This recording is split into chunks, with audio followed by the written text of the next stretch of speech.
Museu de la Tècnica va néixer d'una casualitat.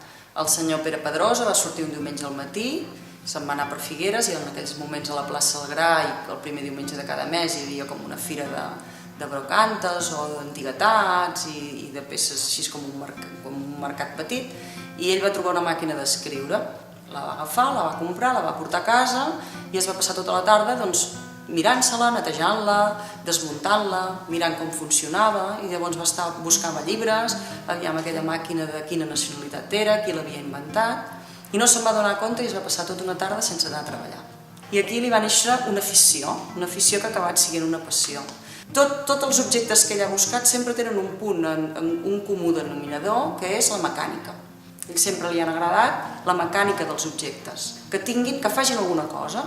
Una vegada vam tenir ja tantes peces que ja no sabia on posar-les, les tenia a casa, les tenia al magatzem, les tenia a l'oficina, tenia peces a tot arreu.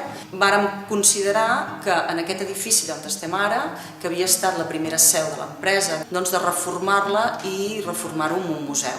En la segona planta, que és on estem ara, tenim la col·lecció de màquines d'escriure.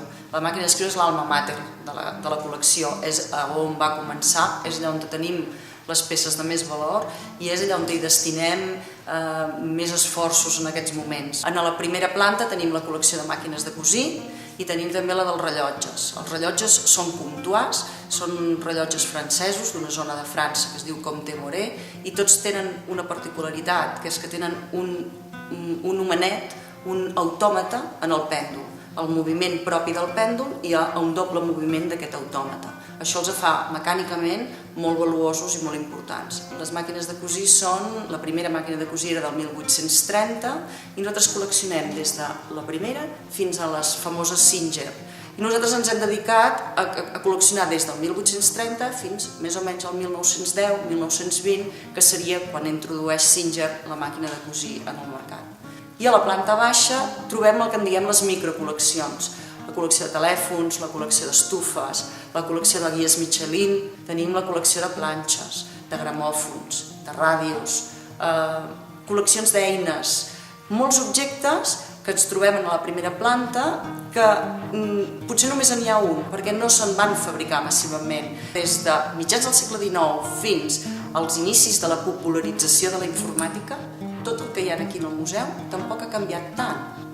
I inclús, quasi tot el que hi ha al museu encara ho fem servir cada dia. El que passa és que s'hi ha afegit aquesta informàtica i aquesta gran tecnologia que li ha fet aquesta altra gran variació. Vull dir que és molt important recordar-ho, tant sigui per fer un repàs en la nostra història i després per veure una mica aquesta emprenedoria d'aquella època, la gent que tenia ganes d'inventar coses i de fer coses, i això no es pot perdre mai. Ara hem de tornar, estem en una època complicada, i hem de tornar-nos a inventar, reinventar coses, n'hi ha moltes per inventar, segur. Per tant, hem d'animar a tota la gent i tot el jovent que pensin, que rumiïn i que inventin.